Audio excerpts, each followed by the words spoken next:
Welcome to Less House More Moolah podcast. I'm Laura Lynch, a certified financial planner professional and your host. For me, alternative or tiny living is more than just a lifestyle of minimalism or lower cost housing. It allows me to live a life aligned with my values.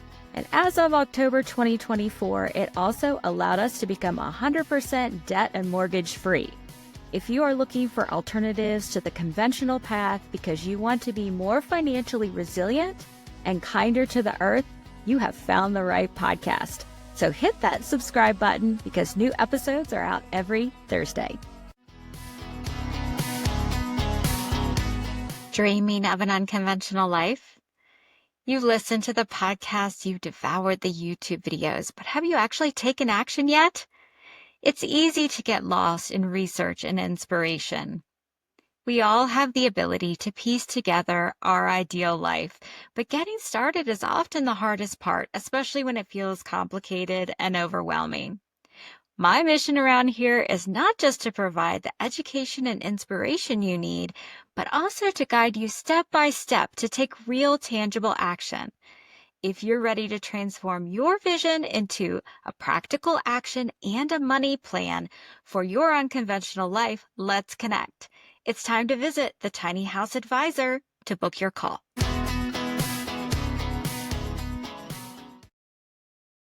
Welcome to episode 113 of Less House, More Moolah podcast. I am Laura Lynch, your host. So I thought that this week we would talk about something that's on my mind right now, based on some work that I have been doing and just ruminating on the big D. There's a song, I think. I'm going through the big D and I don't mean Dallas. And so divorce and the intersection with tiny and alternative living is one that I see a lot when I look through other influencers' feeds and see the type of people that are in tiny living. I think that this is an interesting intersection and one that we can explore. What are the solutions that tiny or alternative living provide in this really pivotal juncture of people's lives? I experienced my own big D back in 2009, and it was from there that I actually lived in my first small space. So not long after that, in 2010, I signed a lease in Sarasota, Florida, on a 300 square foot garage top apartment, and it was sublime. I felt so at home in a small space. It felt like 100% mine, like I never had to ask anybody else's opinion of anything, that in that moment of recovery, truly, I could just cut down my life to the bare necessities and focus on that journey and that healing process and on what was needed to get by without having to maybe strive for anything bigger or grander or more in alignment with what I had been working so hard on in the previous years. So I love this idea of small living spaces as cocoons or chrysalises, places for us to nurse ourselves, take care of ourselves, and find out what it is that we want to spread our wings into next. And I've been doing some divorce analysis on some divorce cases. And as I'm combing through the financials of people in what is arguably one of the most stressful and also transformative parts of their lives, I'm reminded of how challenging it really can be to split households. Everything from our tax code to our social norms to even mortgage applications make some assumptions about how we are in this world in terms of single or couple and income sources, it is really challenging to take that first step out on your own, especially if it wasn't your choice, if you weren't the one who wanted to move on in a different direction. And I really, after all these years, after my big D, I don't have a lot of emotion around the concept like I did many years ago. I grew up in a world in which divorce was frowned upon, I'll say. You were expected to find your person and be with that person for the rest of your life. And romance and courtships and all of that gets really messy when you're in the military and when you're a young person, not even knowing who you are or maybe what you want in your life. I don't know how we were expected to make these lifelong decisions when we were maybe not even fully formed at that point. I have this theory about maybe it made more sense to find that person that you were going to live with for the rest of your life and partner with for the rest of your life when our lifespans were 45. But when we live much longer lives and we change so much and we evolve so much, it seems unreasonable to expect for two people at 20, 21, 22, 23, 30, 35 years old to find their one partner and to stay in alignment with that person, given all the change that we experience in our lifetime and all the maturation that we go through.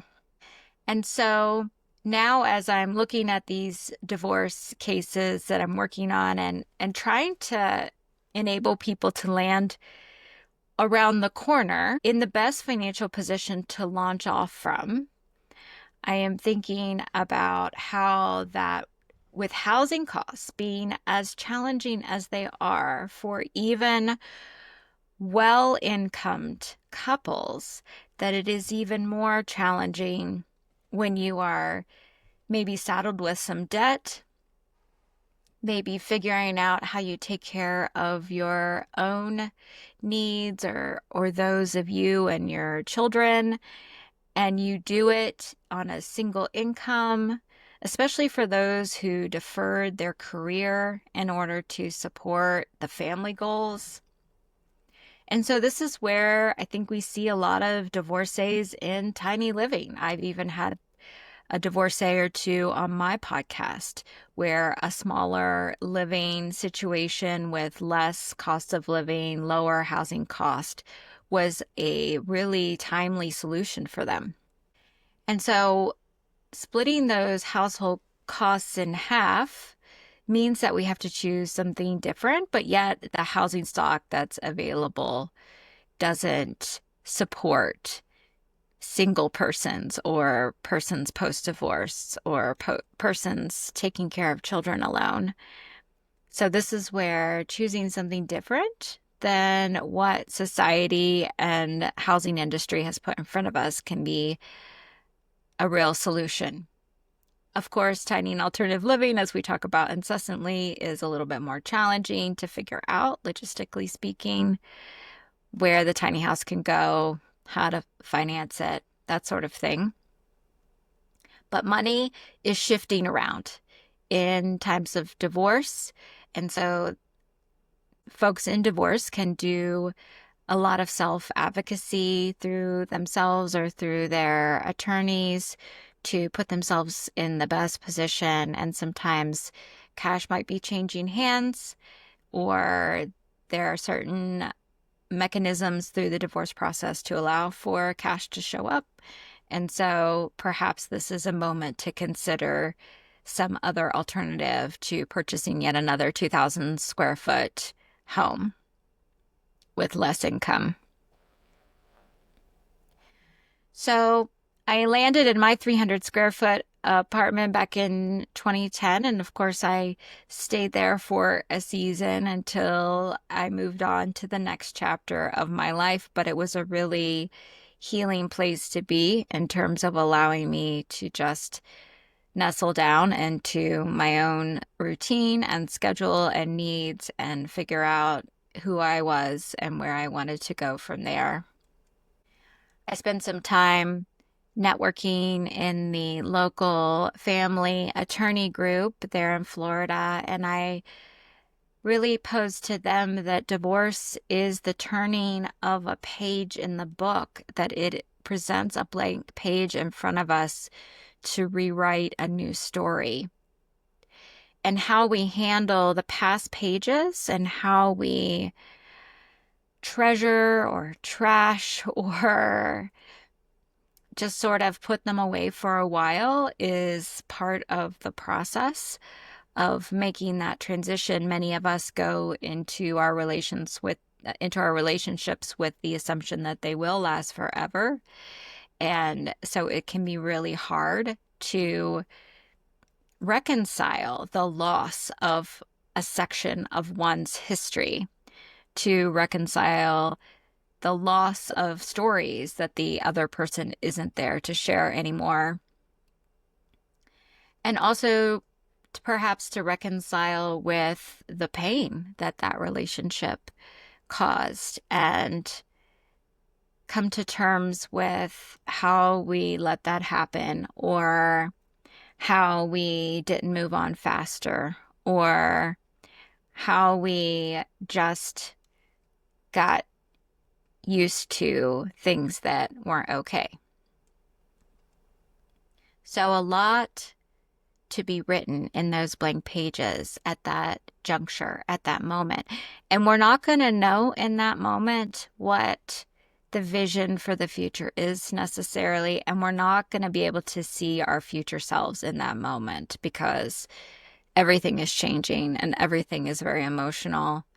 And there's a lot of unknowns. And that can be really challenging too, to sit with the unknowns and to sit with the change and to sit with that transformation as it's happening. So that's why it can be really helpful to have support around. When I was just in the midst of my divorce, I called on a couple of different family members, the ones that I felt would be the least judgmental, the ones that would be able to sit with me in those moments and not ask me too many questions. And this was really healing to have folks that knew me for a long time around and folks that I knew cared about me.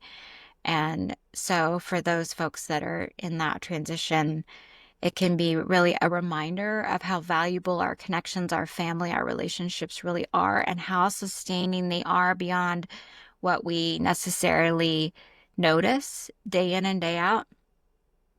But in those moments of transformation, in those moments of pain, in those moments of healing, having close ones around us can be very critical to being able to be in that space and not choose some numbing strategy or some exit ramp into not feeling what we're going through. So I am calling attention to this solution, this idea around looking for a home that is truer to us and more easily acquired or more easily taken care of in times when we are on our own or about to be on our own. Because I think that the timeliness of this solution, when so many people are deciding to exit relationships and find a new future for themselves, is really a way to not, in a moment of extreme emotion and change, to take on a whole lot more debt.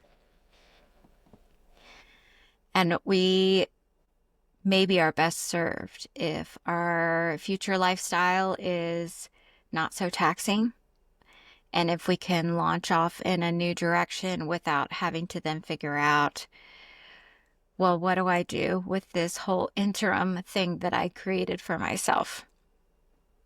Because on the other side of that change could be something completely different that never existed before. And so maybe having an additional level of flexibility or some additional financial freedom or cushion can be really helpful as we figure out who we are on the other side of the big D. If I go back to 2007 or 2008, prior to my divorce, I don't know that I ever would be able to flash forward and imagine the life that I have now. And likewise, while I was in it, in the midst of that major change, I had no vantage point for the future. I was just rehearsing the past over and over and over again. And so luckily for me, I did not put myself in a spot where I immediately had a bunch more debt or was stuck or chained in a particular spot. Even my career was in a fluid moment. I was really reorienting myself to all areas of my life. So maybe we can all think about options if we ever go through divorce and think about how the housing that we choose as we go out on our own can really free us or hold us captive for whatever comes next after we rebirth into something that we can't yet imagine. If you are going through some transition like this, I am here to help. So let me know if I can support you. Thanks for being here with me at Less House More Moolah podcast. Continuing on with weekly episodes. Make sure you come back next week. Less House More Moolah podcast is created, hosted, and produced by me, Laura Lynch, here in my tiny house.